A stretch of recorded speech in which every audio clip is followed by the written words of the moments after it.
Hi, I'm Damo from Magna, and in this video I'm going to show you how to paint a wall.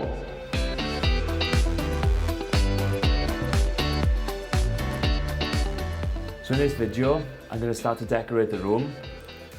So what you first want to do is get your paint ready. This is the matte emulsion, and give it a really good stir.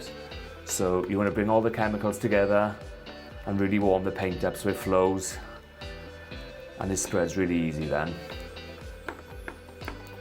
So to do the edges of the room, I'm going to separate some paint into a smaller kettle so it's not so heavy to lift.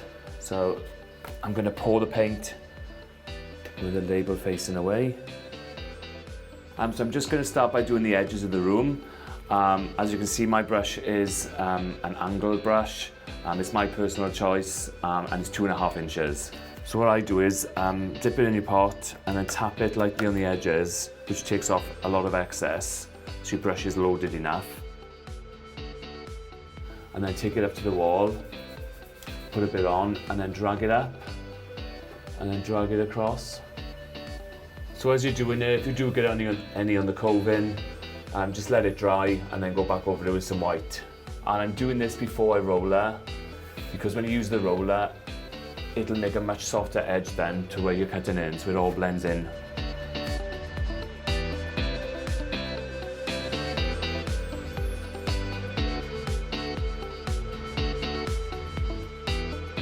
So once the cutting in's done, you're going to start to roller the wall. I use a microfiber roller, but the ones you see in the hardware shops are usually the smaller ones with the roller trays, but this is just my choice. So when you're loading up your roller, guys, what I tend to do is just dip it lightly in and then run it down the side so any excess is coming off. So when you start rolling your wall, there's not loads of build up there, which will start spraying everywhere. And then you start off with like a W. So W is you go in one way and then you're coming back the other way, filling all those gaps that it's missed.